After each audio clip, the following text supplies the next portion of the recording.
Hello, everyone. Good morning, good evening, wherever you are. Welcome again to Cyber Sensei, the definitive podcast for cybersecurity educators, brought to you by Cyberbits. Most of you are familiar with us. For those who are returning visitors, welcome back. For first-time listeners, welcome aboard. Today we have somewhat of a special session. We are actually going to present a presentation, a success story, which we will reveal very shortly with a very interesting speaker. We've got a very nice panel of speakers right here, and you're going to learn about this very soon. Hi again, Adam. Nice to be with you again. Hi, Susan and Mark. I'll introduce you in just a moment. Just a quick reminder on some logistics. This is obviously a live session. We will be opening up for questions after 30 to 40 minutes. We're going to have some sort of a presentation, a demo, and then allow you to ask questions. I encourage you to put in questions in the little Q&A window, the Q&A button that you have at the bottom of your screen. And when you hear something that you need to ask about, any of the speakers here, any of the thought leaders and experts, just put it in the Q&A. If you'd like to ask the question live, just go ahead and raise your hand. And once we're done with the presentation, we'll unmute you and allow you to communicate live if it's something that you want. If you prefer to just type it into the Q&A, no problem with that. The session is recorded. It will be available after the session on all leading podcast platforms, and you will get the links over email. All updates about this webinar and this podcast will be available on Cyberbits LinkedIn profile. So, Adam, over to you, and I'd love you to present today's topic and our guest, and after that, I'll pull up the slide deck. Thanks, Sharon. Well, this is a real pleasure for me today for a number of reasons, but a few weeks ago, we interviewed Nick Muma. And for those of you who remember, Nick Muma is a leader in the cybersecurity space who had built what I call the finishing school, but really was a school that he had built a very dedicated program to take students coming out of 2- and 4-year schools or other academies into a Fortune 500 cybersecurity department. And he talked about curriculum, critical thinking, curiosity, and the other things. But part of what he also talked about was the power of having hands-on demonstrated skill sets through which he could help students understand their critical thinking and decision-making capabilities. So we had a lot of questions and follow-up about, what is a range? How does it help promote a student's success? How does it help them with the job interviews, et cetera? So that's cool to follow up on that. But for me personally, about 3 years ago, when I moved to North Carolina, I had a chance to start a cybersecurity center we've talked a little bit about. But early in my journey there, one of the first people they said, you need to meet is Dr. Mark Sorrells. Of course, I don't know Dr. Sorrells, but Dr. Mark Sorrells had come from Golden Leaf, a foundation that was dedicated to helping people transform their lives post the tobacco settlement and to change the lives in communities. Through that, he had a lot of experience with community colleges, 4-year colleges, and you could just see that this man is a change maker. He takes what exists and he helps change the agency and calculus for what could be next for that agency or that person. And so when I had a chance to think about and did create and found the Carolina Cyber Center, Mark was my partner in crime, which really means I just followed his lead to create this Carolina Cyber Network, which I think is one of the leading networks of schools in the United States coming together to improve, lift all boats around cybersecurity. And Mark started with, well, what's the employer's need? And the employers were saying, hey, we need more critical thinking. We need more hands-on skills. People know commercial tools. And Mark's like, well, of course, we need real hands-on tools to do that. He then goes to, of course, he'd been at Fayetteville Tech Community College when I met him, and now he's president, right, Mark? He's a fancy president. I think so. Mark started with the end in mind. What are the employers looking for?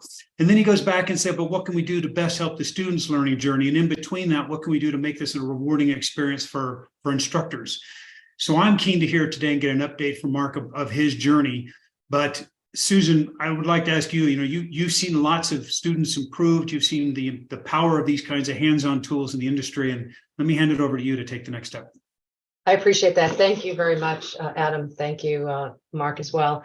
So yes, we've had the great fortune to really change the lives of students by using the Cyberbit range. We do know that students are clearly workforce ready. When they come off the platform, it's very clear. We talk to our customers to find out what they're looking for as they're recruiting students.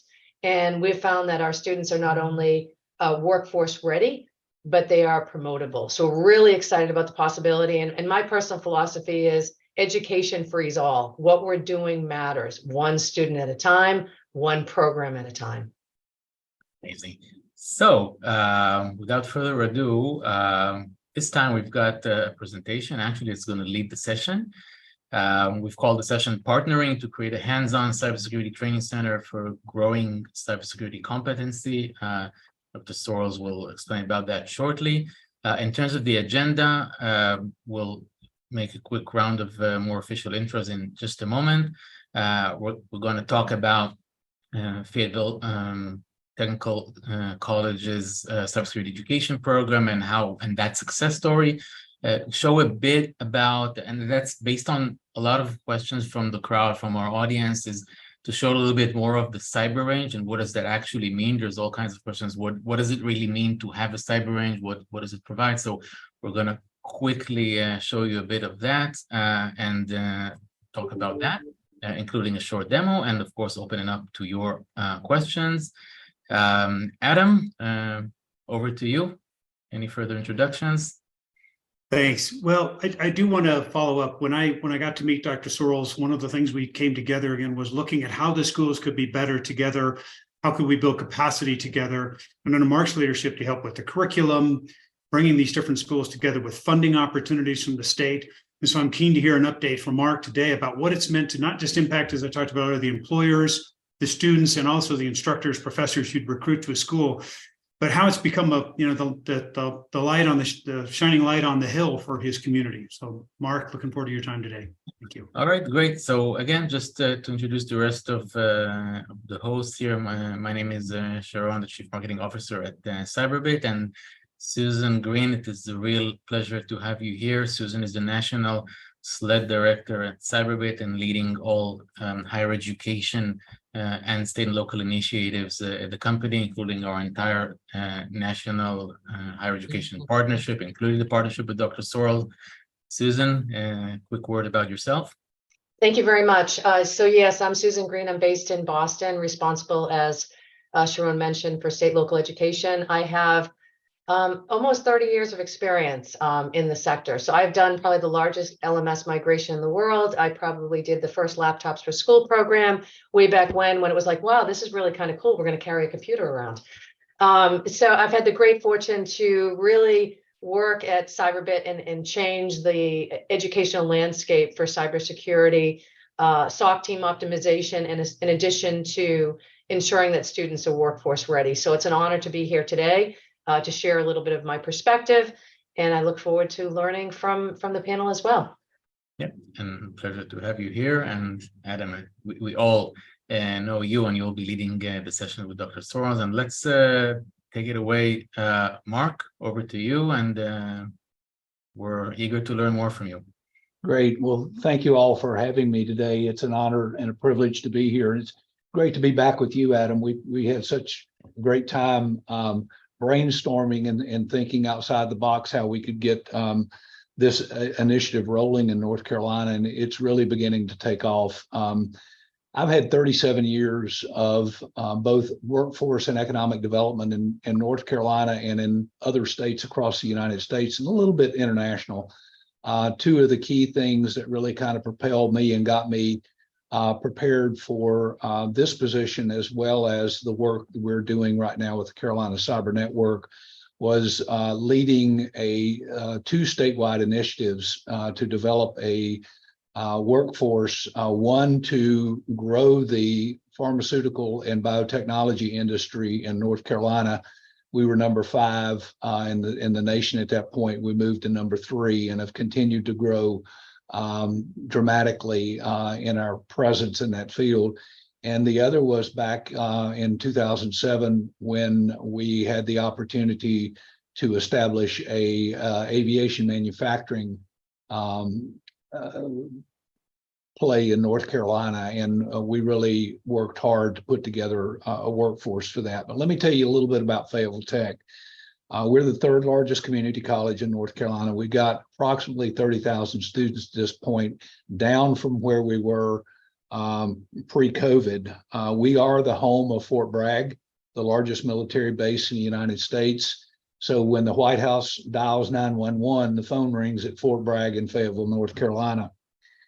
We are a very fast-growing MSA right now. And one of the reasons why is because we're in commuting distance of Raleigh and the Research Triangle. Our economy has typically been healthcare, defense contracting, and manufacturing, but due to recent job announcements from Apple, Meta, Wolfspeed, Toyota, VinFast, all kind of surrounding that bottom corridor in the Wake County and southern Wake County area, a lot of that growth is beginning to spin south in our neck of the woods. And some of that is because of the cost of living in the Wake County area and it being more affordable in the areas where we're at right now. So let me talk a little bit about, if you would, the next slide, why we got started. Adam and I both were, or not Adam, but the president of Monterey College attended the 2019 Executive Forum on Cyber Security in Pensacola, Florida.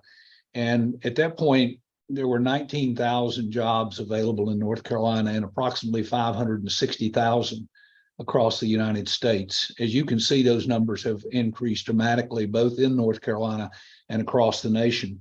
We heard about the challenge of hiring individuals, that there just wasn't enough talent. But we also heard that the talent that was available had never had the opportunity to get their hands dirty. A lot of the focus was on content and theory, and many of the programs that were out there had limited application, and they were behind in using the state-of-the-art technology. So we began working with Monterey College. Adam and I connected on a very quick note when we returned, and began to think through and brainstorm how we could develop a comprehensive talent development initiative to attack that problem. And we really came to the determination, you've already heard Adam say it, we're better together. And so this was about collaboration. And this is one thing that North Carolina has done exceedingly well.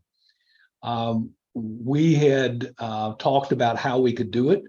I suggested, and Adam agreed, that if we used a hub and spoke network, where Monterey being the hub in the western part of the state and Fayetteville Tech in the eastern part of the state, and begin to develop partnerships with other 2- and 4-year colleges in the state, that we could really address the workforce delta collectively. As you may know, there is now a current shift in many of the industries across the nation, moving from requiring a bachelor's degree toward more experience and certifications. And again, this kind of just speaks right back into the sweet spot of why CyberBit has been so important to what we've been doing. A lot of the institutions that are out in the particularly 4-year universities have computer science programs, and it's more about software development. It may have a class or two of cybersecurity in it, but it is not a dedicated cybersecurity program. We looked at colleges in North Carolina and began to identify the colleges that had dedicated cybersecurity programs or were interested in elevating what they were doing to a dedicated program, had strong leadership at the president's level, had core workforce capabilities in some of our larger economic sectors. And we began to explore their interest in becoming part of a cybersecurity community that would buy into a set of criteria.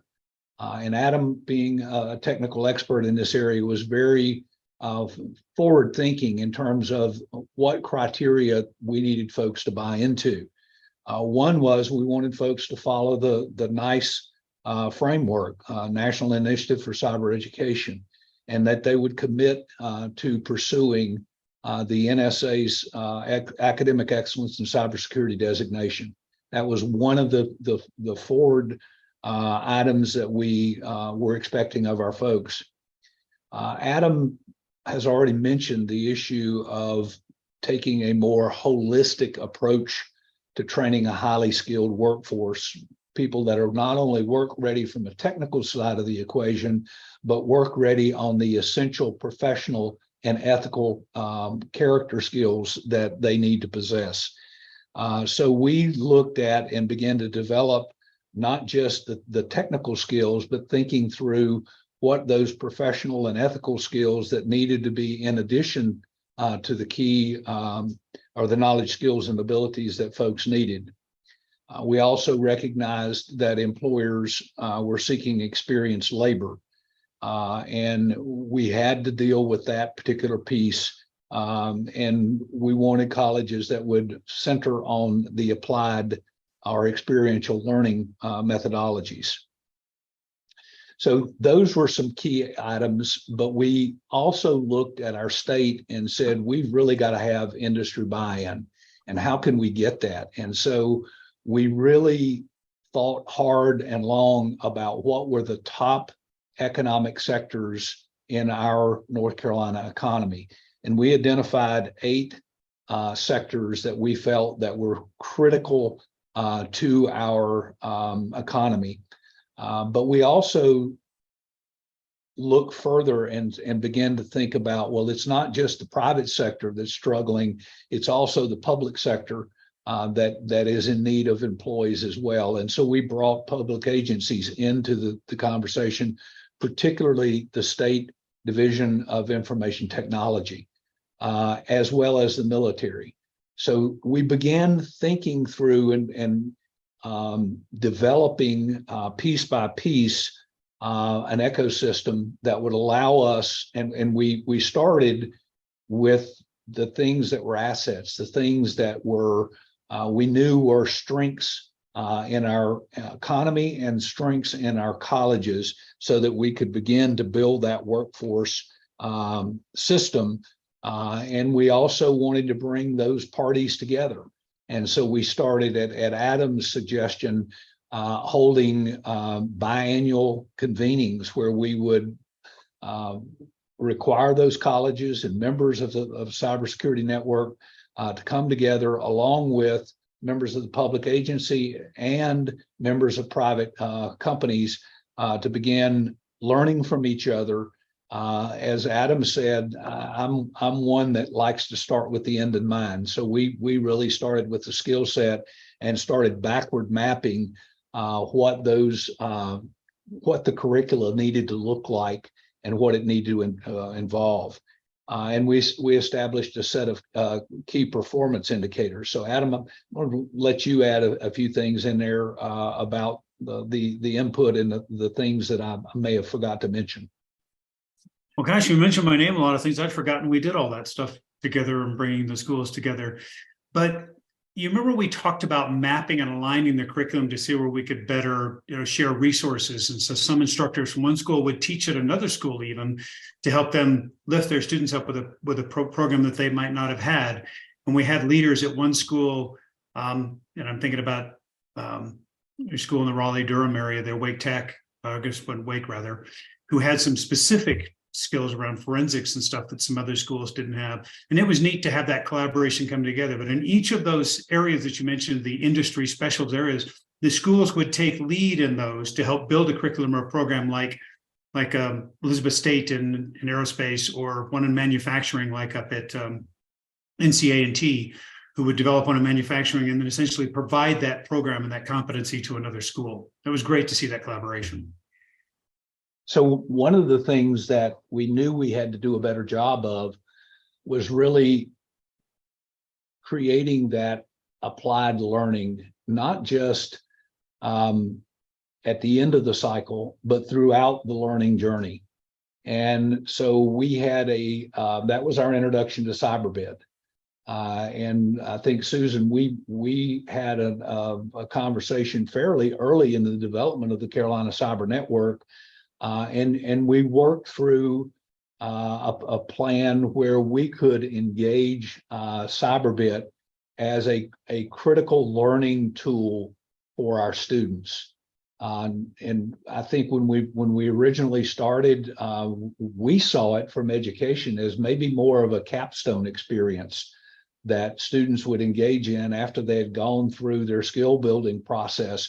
But that has evolved now because of the responsiveness that CyberBit has taken to hearing from their customers and really adjusting and evolving the product, where now that product, we are finding that we can weave it through, and Susan and the folks at CyberBit have actually been working with our members to look at their curricula, be it in compliance or as at Fayetteville Tech, we're a system security analyst focused program, to find opportunities within courses, both in the first year and second year, where that live fire experience, those range tasks could be embedded in the curriculum. Susan, we've even found a situation now in one of our Sec 150, I believe, class where we're probably getting rid of the textbook and we're going to be using CyberBit exclusively in that course and in probably other courses, because it's just better than the textbook and it's better than the lab exercises that are available for that textbook. So we've really kind of formed a tight relationship now with CyberBit to help us ground the curriculum and application and ground it in providing frequent student experiences that can prepare students with the competencies that employers are looking for. So that really goes about the learning the basics, where they can use the CyberBit tool to learn those skills that they need in either pen test, hunting, whatever the case may be.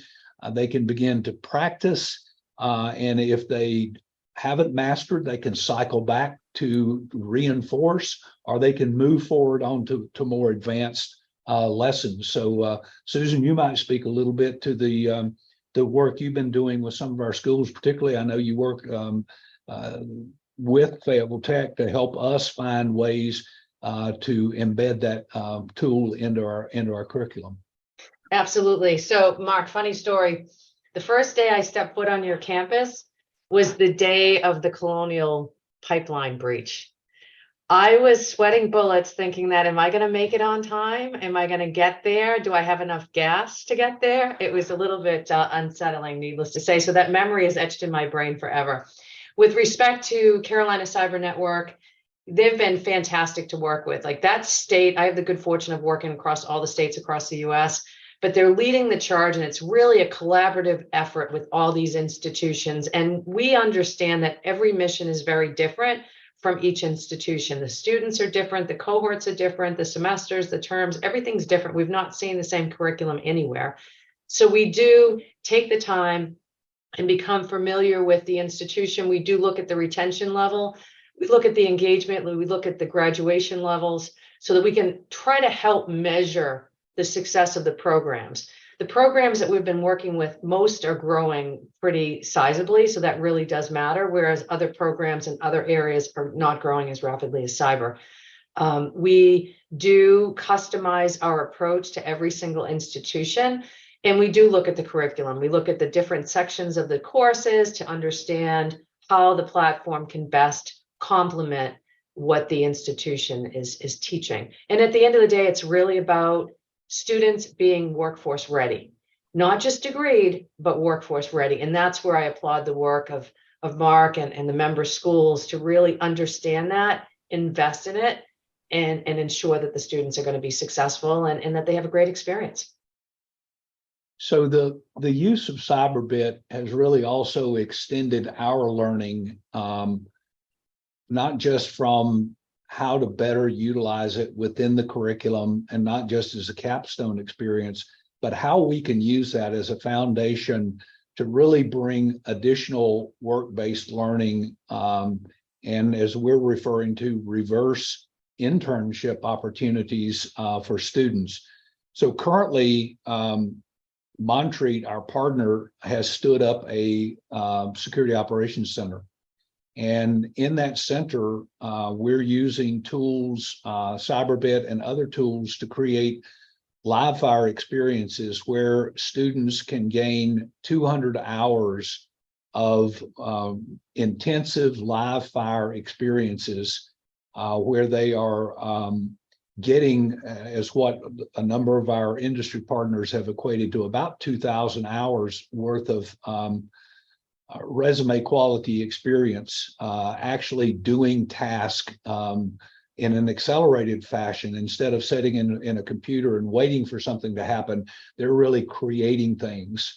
And I would use the analogy, as I was preparing for this, I was thinking through the work that we've undergone over the past several years in our nursing program. Nursing is very heavily focused in clinical-based learning under supervision. And it's very, very hard because of the limited number of students that can be placed in a clinical setting under the supervision of a licensed nurse. And so we've now just completed a fairly significant renovation to put in a high quality nursing education and simulation center, where we've got 31 beds of high fidelity mannequins that can actually mimic all kinds of health scenarios. And students are able to go into those health scenarios and with the technology learn by doing in a safe environment. And this is very similar to what I equate where we are with cybersecurity and what a cyber range like Cyberbit is able to do. Is we're able to give students those simulated experiences in a safe environment where they can practice, they can look, they can go back and reflect on what they did right, what they did wrong, and refine their skill sets going forward. So that has been just an excellent opportunity for us to be able to move forward. But it also has given us the ability to then build on more practical experiences for students by giving them, for example, right now we're working on a relationship with the Army Research Center, where some of our students that are over halfway through in the cyber program are learning also how to go in and do data labeling for data analytics and machine language and information to inform tactical decision makers in the field of battle. Montreat is actually working on a situation right now where we've got another tool we can ping organizations' email and their website and come up with a soft assessment where we can take students under appropriate supervision to be able to do an assessment of that soft assessment and provide recommendations for those individuals to harden their security measures. Now that's important because think of all of the small towns and municipalities in your community, in your state, that have limited IT or no IT available to them. And so giving those students practical experience in that range. And I call this a reverse entrepreneurship because we're fortunate. We've been able to attract money from our General Assembly, who basically came when Adam and I wrote a grant for a regional project from a federal agency. We didn't get the money because they were looking at multi-states, but it got picked up by our state. And they said, we don't have a cybersecurity workforce strategy. We like this. This is it. And so we've been building on that. We've been building on the relationship with the Division of Information Technology and our General Assembly. And we got a second round of funding from them. And we're in position now to be thinking and talking to them about some recurring resources to be able to move forward. So again, that is an extension of what we're doing By building those live fire experiences into the curriculum, we're really creating a work-ready workforce that we can put out in communities to give them real-world experience that builds that resume that meets the requirements of industry going forward.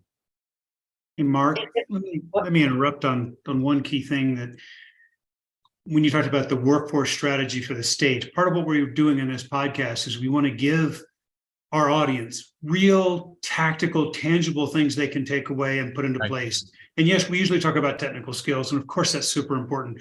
But in this particular case, there's a strategy associated with how your school can obtain funding from grants, federal, state, et cetera, showing, as Mark said, we're better together. So how we were able to make that happen under Mark's leadership and others, we're glad to share more details. So please reach out. But, Mark talked about Cyberbit, and of course we will.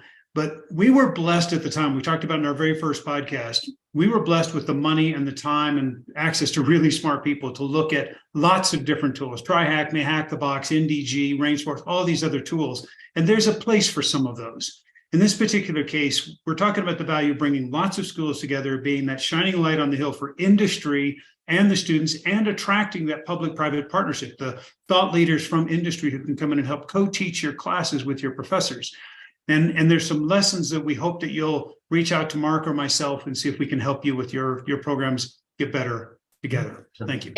And also, just to add to that, from a grant perspective, I often get a lot of questions from higher education institutions where they're not familiar with how to receive a grant or where to look. A good place to start in your state is the Economic Development Council, right?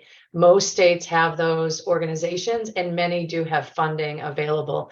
We also at Cyberbit will help to write for grants. If you find a grant, you need our help, we will help to write for them.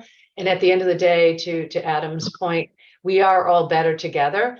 And I've had the great fortune with working in the North Carolina, the Carolina Cyber Network, where they are just a one consortium group that are all really heading in the same direction, which is really exciting. There's a lot of collaboration. They have events, I think it's twice a year, Mark, where you all have people that will come in from the different participating institutions. They'll bring in speakers and talk about what's happening in the world of cybersecurity. So it's been a great collaboration experience from my lens, and even from the participating institutions within that state. Thank you very, very much. I want to interfere. There's been a couple of questions on costs and pricing in the Q&A. So all those who are interested, again, you can feel free to connect with us after the session, and we'll let you know.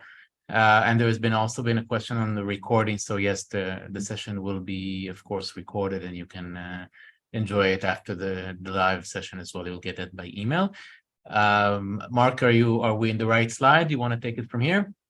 Yeah. So one of the things I would say, well, we are on a good slide right here, because I think Susan brings up a good point about pulling together a team of people and being able to go after these projects, having industry at the table, because you've got to really think through what is the ROI that the grantor or the agency that's providing the resources is looking for. And having inroads and discussions with the various sectors, we were able to learn what was critical and what was important. I'll give you a great example. In the military, we often think about, and we've heard about the cyber maturity modeling certification that's coming down in defense contracting in the United States. That's important. But you know what's just as important, and what we heard from our military commanders, when I send my troops and deploy them in a battle, I need to make sure that their families are secure at home. Because if they're not secure and they're under attack from cyber and things of that nature, the war fighter's mind is not going to be on the battlefield. It's going to be back home.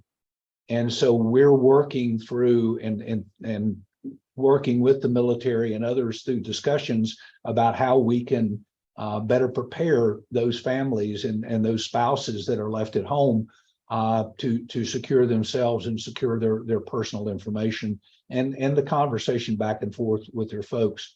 The other thing I would point to in terms of the best practice, I was in philanthropy for 18 years. And one of the things I would say is getting the grants the easy part, executing it with a lot of fidelity and having the right impact is important. So one of the things that Adam and I did, I just happened to know of somebody that was a great project manager. And we hired that lady to come on board with us and work the grant. We as a team wrote the project scope of work and things of that nature. But the lady that is doing the project management is just absolutely critical to what we're doing and keeping that coordination and everybody on the same page, and helping make sure. And I think the thing that Adam and I really thought through a lot was not only how do we benefit, how do the states benefit, but how do these colleges benefit from being a part of this network? And so we are sharing resources. The money we're getting in the network, we're actually spending about 45% of that money is going out to the colleges, either in grants or in shared resources. Another 23% or so is going into the operational aspects of it that are providing tuition and scholarships and things of that nature to folks. So we had a bundle of shared resources. We were willing to share faculty. We were willing to work collectively toward helping strengthen each other, because in many of these situations, we started out with 11 colleges. We're at 14 today, and we look to be probably at 20 by the beginning of the summer. And many of them are coming in because they're hearing of the work that we're doing and the actual hands-on experiences that are being brought available. And we just had we had a conversation yesterday that said we want to be a part because we know what CyberBit can offer, and we need access to that tool. All right. Do you want to touch the military, tapping the military talent? Sure. So on the military piece, over 50% of our students in the cyber program are former military spouses or dependents. We're very fortunate in Fayetteville to have a strong military and military supported community. Many of these individuals that are drawn to the cybersecurity program have a strong sense of serving and a continuing interest to help defend national security. So they are eager to get involved with, and it's a way that you've got to market the program. We've also been very lucky in that we have a high majority of our faculty are former military as well. And that peer-to-peer relationship between faculty and student really begins to solidify when they have a kinship of being a veteran and can continue that collegiality. We are also fortunate at Fayetteville Tech that we are a predominantly minority serving institution, and 51% of our students in the cybersecurity program are minority, and a third are female. So we kind of buck the trend there a little bit because we are more heavily minority based as well as female based. The other thing that we learned is that students that are on the spectrum tend to do well in cybersecurity. And we've got a number of students that have done well in the cybersecurity program, and a number of them in the gaming and cybersecurity that do exceedingly well in the data labeling project. Why? Because they're very focused and they're very task oriented, and they tend to do well in technology aspects. So we can go to the next. This is one of the most, again, when we prepare for the session, one of the most impressive slides that I wasn't aware of the impact, and I definitely love to learn a little bit more. And then I think the audience would love to learn more about the impact of the new program and the cyber range. So part of the effort that we worked with was upfront just to be sure to define the key performance indicators, because there were so few colleges. When Adam and I first met, I think there were 4 colleges in North Carolina that were CAE designated. We now have 9 colleges of our 14 that are CAE designated. 4 of them are in application process moving forward. Our student enrollment has grown 60% across the network. Our enrollment grew about 35% from the first year we were involved to the second year we were involved, and since then it's gone up even further. Our salaries have increased. When I got here in 2019, average salary was in the mid to low $60,000. We're in the $70,000 to $80,000 range right now. Most of the lower range starting salaries are people that are being hired to work remotely.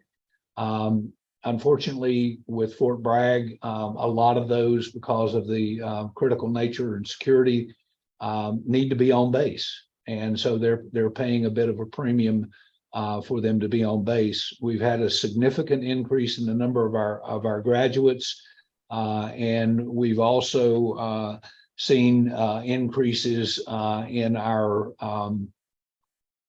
participation in cybersecurity competitions. Fayetteville Tech was 65th out of like 650 or so folks in the NSA's coding challenge, and I think Montreat finished first in the one of the CyberBits national competitions last year, tied with one of the major universities. Correct. Which was quite impressive. The other thing I would mention to you, we look granular too at our performance. And prior to being president, I was the chief academic officer here, and we are from a tier 1, which is most economically distressed county in the state of North Carolina. We're number 17, most economically distressed out of 100 counties. Our public schools are underfunded. We're generational poverty, high healthcare issues and things of that nature. So our performance is a little bit more challenged than being in a homogeneous population with a well-resourced public school system, things of that nature. But when I got here, I set some goals. I wanted an 85% pass rate in our courses. I wanted a 10% or less withdrawal rate. I wanted our term-to-term retention to be 85%, and I wanted our fall-to-fall persistence to be 60%. In the cybersecurity program, our pass rate this past fall was 82%. We're not quite there yet, but boy, have we progressed from 74% where we were when I first got here. Our withdrawal rate now is 10%. We're at our target. Term-to-term retention is not quite as high as what it would be, what I'd like for it to be. It's at 75% versus the 85%. But if you look at our fall-to-fall retention, it is at 65%, which exceeds the 60% goal that we've got. So we're not satisfied with where we are. We keep pushing, keep growing, keep moving that ahead, because student success is paramount. Yeah. The other thing that I would say, a couple more interesting stats here, and then in the next slide, I don't know if it's time. Absolutely. So these are kind of global indicators for our programs, but they stick at the cybersecurity level. But overall, 86% of our graduates who are seeking employment immediately upon graduation have found jobs within 6 months. And 98% of those employers that are hiring graduates say they're satisfied with the programs and they would hire another FTCC graduate. Many of our students who get hired by industry, a subsequent hire comes from a referral from a former student of Fayetteville Tech. So that stickiness has been important. Our average starting salary is a little over 75,000. I think it's 75,514. But that is that's an important piece. What we do see, though, those students that leave within 12 to 18 months, they're pulling down a six-figure income. Wow. So we're also very proud of that too. Who are some of our employers? Well, Cisco, Booz Allen Hamilton, U.S. Cyber Command units, IBM, many defense contractors on base, Dell EMC, Insight, the city of Fayetteville, Harnett County Schools, Cumberland County Schools, Cumberland Sheriff's Department, the list goes on and on. We are different than most community colleges because we have 8,000 soldiers that transition out of the military every year, and they go all over the United States. So we don't focus singularly on employment in our county or our region, but it is all over the United States that folks get hired. That's awesome. That's fantastic. Yeah. We also have quite a few students that move on to the four-year university. So what's up for the future for us? Well, first off, we are working hard to get organized around assisting defense contractors in meeting the CMMC requirements that are set out by the DoD. Folks, if you're in education, get ready. These are probably going to be imposed on you, particularly if you have any federal contracts.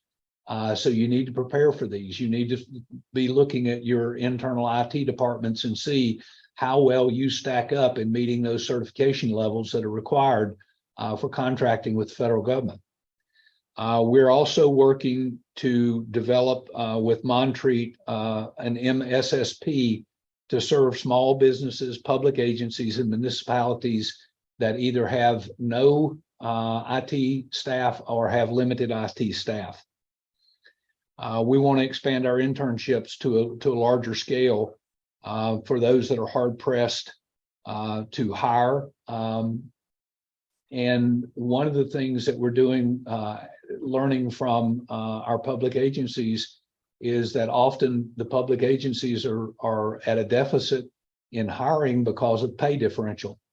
But great, we can pitch that as a great place to start. Don't think of the public agency as a career, but think of it as that first 3 to 5 year springboard that puts you into that high level of experience where you can advance to those higher levels in the area. Susan mentioned that we're exploring options with CyberBit, additional options to harden security. So right now we're talking about, well, can we set up a cyber attack where we could have a tabletop exercise with folks that go through that attack, have to respond to it, and then sit down and do a tabletop exercise. What process did we go through, and define a best practice, and then come back to the live fire experience and try it again and say, well, how well did that process work out for us? We're also looking. Go ahead, Susan. I'm sorry. Yeah, no, that's fantastic, because we're going to be working with your team for a statewide exercise, which will be absolutely fantastic. The other thing that we're looking to do is cybersecurity is not specific to cyber. It is in every single industry: healthcare, supply chain management, core infrastructure, agriculture. So right now, one of our partner colleges has the largest simulated hospital east of the Mississippi. And they're working with Cyberbit now to do a live fire experience where they can bring in not just the healthcare professionals, but the facilities and the IT people. They're all in the building together. Bang, everything goes down. They've got to work together to bring that system back up and recover. How do they do that? So we're looking at those embedded processes. And then that last panel that is really looking at the items to, Sharon, if you'd flip to the next one, please. Yes, done. Yeah, there we go. Is to really think about and exerting your influence. That's where you'll get the increases in enrollment, the increase in demand for your graduates. But really, this is a big hurdle to reach. And I go back to the comment that Adam made at the introduction. We're better together. Our national security is at stake. This is bigger than any one of us. It's going to take a unified approach and collective work to address the problem. So find out who your partners are and begin building those relationships, building trust to put that effort together. And know this, there are probably some revenue generating opportunities that are available to you by providing value and creating affordable support services for companies that might not otherwise be able to afford it from the private sector. So create your own value proposition. Right. So thank you very much. Again, there's been a lot of questions and we're a bit short on time. We will try to also show a demo, but I'm not sure we'll be able to squeeze it in your time. So if you are interested, you can also reach out to us and kind of look at it as a POC or a demo where it's just the content has been very interesting and it's taking a while and we want to make sure we answer your questions. So Sudan, I'll let you take it from here. We'll see what we can do. And I want to try to address some of the questions that we had. Mark, this was amazing. So Yes, thank you, Mark. Part. We appreciate that. And Adam, thank you too. So basically, we subscribe to this continuous learning strategy as Mark alluded to. So students come in, they learn, practice, measure, rinse, repeat. So it's really about getting them into an immersive experience using commercial tools that they're going to be using as they go off to work in a corporate America or a military entity or state and local government for that matter. Next slide, please. Sure. I do want to see if we can save some time for the demo if we could. So within the platform, these are real networks, real firewalls, real proxies. So we've developed a hyper-realistic simulation environment. And the idea is if students can come into this type of environment, they're going to be way better prepared, right? So these are real networks, real firewalls, real proxies, using commercial tools. So you're going to find things like, Splunk, Carbon Black, ArcSight, AWS. These are the things that really do matter. So when a student graduates, they should have the ability within their resume to highlight they have gone through a ransomware attack. They're familiar with what's happening in the world of cybersecurity today. They've used Splunk or they've used Carbon Black. Those things do resonate and they do matter. We did do a debrief with AT&T, who actually interviewed a student from Marshall University, and respectfully, they really didn't care so much about the courses. They cared about critical thinking. They cared about the fact that they had hands-on experience. They're familiar with the MITRE ATT&CK framework, NICE, NIST as well. Next slide, Sean. So when you come into the platform, it's very easy to access the platform, with the appropriate credentials. It is cloud-based. There's instant access. You just come right on into the platform and you can start a particular section or a particular lab or a particular spotlight. So we have spotlights that's low level content all the way through labs, what's the MITRE ATT&CK framework, Linux, etc. You can customize learning paths to meet students wherever they may be on their learning journey. You may have a student that's coming in that's a solid STEM student. They may have one learning path, and then you may have another student that's coming in where they want to be upskilled. They're looking at a career transition. They would have a different learning path. We do have a customer success team that works with our customers to do all the onboarding reporting, faculty training, lunch and learn sessions as well. And you have the ability within the range to drill down into a student's performance. You can actually look at a particular question, see how well they've answered. So you can measure student progress. And all these programs are customized. So every program is very different. So we do customize our approach to be sure that the learners are successful. And also you can leverage the platform for CPE credits. All right. Anything else, Susan? That's it. A minute to show. It's really, it's quite a condensed time to show a demo, but in the 3 minutes that we have left, and again, we aimed to answer all your questions during the session, typed. If there's anyone who did not get their questions answered, we want to make sure that we do it. Email us in response to the follow-up email that you get, and you also have our emails during the promotion. So we want to make sure that we don't miss on any of you. I believe we've been able to answer everything. Someone asked about the presentation being shared. So if that's something you want, just reach out to us directly and you will get a recording. So that's just to answer the last question. What you see on the screen now is what a faculty member or a student might see when they get into the platform. So this is a catalog of exercises that includes the different types of exercises that Susan just mentioned. Spotlights, which are theoretical foundation, theoretical exercises to learn about a topic. So phishing exercise, IoT, a full CompTIA Security Plus prep course, and many, many others. So that would be a theoretical foundation. A lab, which is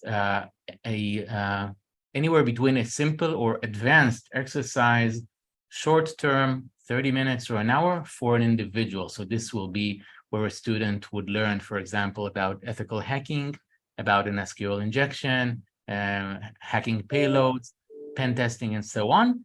Each one of these exercises will actually spin up a live network. And usually those networks will include commercial security tools, which is something that the students can then come on to their employer with, hey, I actually worked on Splunk during my learning, during my academic program. So for example, introduction to searching with Splunk, or introduction to Splunk Enterprise Security. A live network with a Splunk tool will actually be launched, and you will actually run a live exercise with a Splunk, a commercial Splunk SIM. So that would be a lab. And then the more advanced type of exercise is what we call a live fire exercise, which is an actual simulation of an attack. So students can actually not only learn the theoretical foundation or the live skills, meaning how to investigate using a security tool, how to configure a firewall, what does it mean, what does a phishing email look like, but actual experience a real world attack from start to finish across the entire kill chain. So a very popular topic would be, for example, ransomware. So let's look at one of those. So for example, in this case, what will happen is that we're actually going to be launching a live network. The student will see a full network with all these components that are actually live with these security tools. We'll be working with their colleagues as a team and responding, doing an actual analyst instant response across the skill chain, spear phishing, encryption, etc. The only thing, and there's a lot more, and again, I'd love to show you more. You see courses, the MITRE ATT framework, and much more. The only one thing I want to show maybe is the alignment with the NICE cybersecurity framework, KSAT. So I'm sure you're all looking how to implement the NICE framework into your program. The entire platform is actually aligned with the NICE framework, which means that, for example, if you want to evaluate a certain student according to the NICE KSA's knowledge, skills, and abilities and tasks, you can actually get this granular heat map of how they perform according to each skill, each knowledge, skill, and ability in the NICE framework. So that's actually built in and automated in the platform, and you're going to get all these reports and dashboards as a faculty member, as a manager, across your entire team of students, where you can basically give them these reportings online on actual live performance, hands-on performance. So again, pretty short, but if anyone wants to learn a little bit more, just reach out to us. We can have a longer 30, 40-minute demonstration, show a bit more. So this is really just a taste. And having said that, again, I want to stop the screen share and thank you very, very much. First of all, Mark, I learned a lot. It was truly educating for me and impressive to hear. Adam, of course, as always, and Susan, it was great to have you join for the first time. Loved listening to you, and hope you'll be joining us for the future sessions. And again, to thank the audience, and hope you'll be joining us for upcoming Cyber Sensei sessions. Thank you so much. Thank you, let us know everybody. let us Yeah. know who else you would want us to interview in the future. Yeah, absolutely. Bye-bye.